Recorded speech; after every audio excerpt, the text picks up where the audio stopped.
Assalamualaikum warahmatullahi wabarakatuh. Perkenalkan, nama saya Inmaristra Oktaviana dengan NIM 202405020177 dari jurusan Teknik Industri semester 4. Jadi, saya di sini akan mempresentasikan mata kuliah Pengendalian Penjaminan Mutu mengenai review jurnal.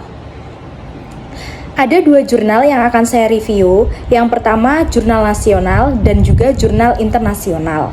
Jadi, laporan saya berisi tentang analisis biaya kualitas pada industri manufaktur. Jadi, saya akan membedah bagaimana manajemen mutu bukan soal hanya teknis di lapangan, tetapi instrumen penting dalam menentukan keuntungan pada perusahaan. Yang pertama, saya akan menerangkan tentang identitas jurnal. Ada judul yang pertama, Quality Cost Analysis of Company Profitability, penulisnya Muhammad Asari Anshar et al. Nama jurnal ini yaitu Point of View Research Accounting and Auditing. Judul jurnal saya yang kedua yaitu Jurnal Internasional, Analysis of Cable Product Quality Control Using Statistical Quality Control atau SQC, metode at PT SCC Tbk. Penulisnya Haris Mufki Arif dan juga Dewi Nusra Ningrum. Yang pertama, saya akan mereview tentang bab 1 pendahuluan, latar belakang dari jurnal yang pertama ini yaitu dari PT Sanghyang Seri. Masalah utama ini diangkat berfokus pada efisiensi operasional perusahaan BUMN produsen benih. Nah, munculnya kompetitor swasta menuntut perusahaan untuk menghasilkan benih berkualitas tinggi dengan harga yang kompetitif. Dalam perspektif ini, manajemen kualitas perusahaan ini berada pada posisi yang krisis, yaitu membuktikan apakah investasi jangka panjang pada biaya pencegahan atau prevention dan juga penilaian atau apresial ini dapat secara efektif mereduksi biaya kegagalan atau failure guna mengamankan margin laba.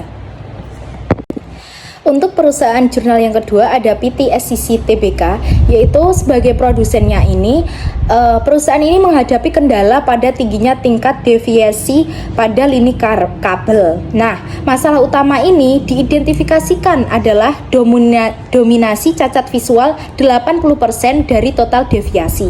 Tingginya angka ini menciptakan inefisiensi biaya akibat scrap atau limbah materialnya tadi itu yang tidak dapat diproses ulang sepenuhnya, sehingga diperlukan pengendalian kualitas statistik untuk menekan angka kegagalan internal. Dilanjut ke rumusan masalah. Rumusan masalahnya yaitu bagaimana identifikasi dan pemetaan komponen biaya kualitas PAF tadi pada proses produksi di PT Sanghyang Seri dan juga PT SCC Tbk. Lalu yang kedua, sejauh mana pengaruh penerapan komponen biaya kualitas ini terhadap tingkat profitabilitas ROA pada perusahaan agribisnis PT Sanghyang Seri, dan juga apa faktor dominan penyebab kegagalan kualitas catat visual pada produksi kabel di PT SCC Tbk dan bagaimana rekomendasi perbaikannya menggunakan metode SQC. Untuk tujuan penelitiannya, yang pertama menganalisis secara mendalam struktur biaya kualitas pada industri benih dan juga industri kabel untuk memahami karakteristik pengeluaran mutu asing sektor. Dan juga yang kedua mengevaluasi dampak finansial dari pengelolaan biaya kualitas terhadap kemampuan perusahaan dalam menghasilkan laba atau profitabilitas. Yang ketiga, mengidentifikasikan akar penyebab kegagalan mutu pada lantai produksi dengan menggunakan alat bantu statistik seperti tadi 7 quality tools dan juga metode 5W1H. Yang keempat, memberikan rekomendasi strategis bagi manajemen perusahaan mengenai alokasi biaya kualitas yang optimal. Baiklah, saya lanjut untuk di bab kedua yaitu pembahasan.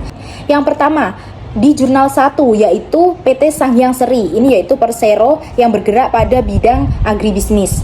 Nah, perusahaan ini menunjukkan struktur biaya yang mulai bergeser dari reaktif menjadi proaktif. Yang pertama, saya akan membahas tentang biaya pencegahan di PT Sanghyang Seri ini, meliputi biaya sertifikasi benihnya dan pelatihan stafnya. Data menunjukkan Kenaikan biaya pencegahan ini signifikan pada tahun 2021 sekitar 332,6 juta, yang mencerminkan upaya preventif untuk menjaga kemurnian benih sejak awal. Yang kedua ada di biaya penilaian, terdiri dari biaya laboratorium dan juga pengujian sampel benih secara berkala.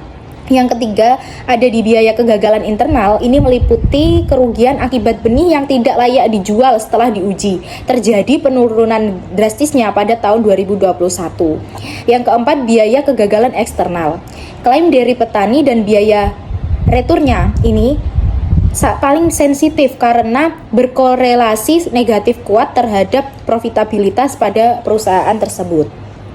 Lalu yang kedua, di jurnal saya ada di PT SCC Tbk atau produksi manufaktur kabel. Nah, fokus pada jurnal ini yaitu pemetaan teknis melalui alat SCC yang mencerminkan pemborosan biaya.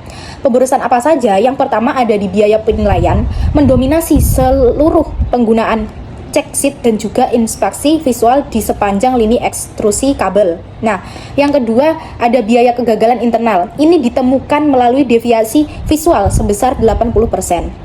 Kerugian ini muncul dalam bentuk scrap dan juga waktu produksi yang hilang. Yang ketiga ada biaya pencegahan. Ini masih tergolong rendah, terlihat dari analisis Fishbone-nya yang menunjukkan bahwa penyebab utama kegagalan adalah faktor mesinnya yang kurang perawatan dan juga faktor manusia yang kurang pelatihan. Langsung saja masuk di analisis kritisnya. Saya akan membahas tentang kekuatan dan kelemahan di masing-masing PT ya. Yang pertama, jurnal 1 ada di PT Sanghyang Seri Persero. Nah, kekuatan dari PT ini yaitu unggul dalam membuktikan korelasi kuat antara biaya mutu dengan profitabilitas ROA. Lalu kelemahannya memiliki keterbatasan dalam mengontrol variabel lingkungan yang memicu biaya kegagalan eksternal. Yang kedua ada di jurnal 2 di PT SCC Tbk. Kekuatannya sangat tajam dalam mendiagnosa akar penyebab teknis kerusakan menggunakan alat statistik. Dan juga adapun kelemahannya kurang memaparkan dampak kerugian scrap tersebut secara finansial. Untuk selanjutnya masuk di bab kesimpulan. Untuk kesimpulan dari jurnal ini yaitu mutu harus dikelola secara proaktif. Kita melihat di kedua jurnal bahwa perusahaan yang berfokus pada pencegahan dan penilaian yang tepat akan mendapatkan margin laba yang lebih sehat, dan juga fokus pada dimensi kesesuaian atau conformance dan kinerja performance adalah kunci untuk menekan angka kegagalan. Jadi seperti itu teman-teman penjelasan tentang laporan saya ini. Ada kurang lebihnya saya mohon maaf sebesar-besarnya. Demikian presentasi saya. Wassalamualaikum warahmatullahi wabarakatuh.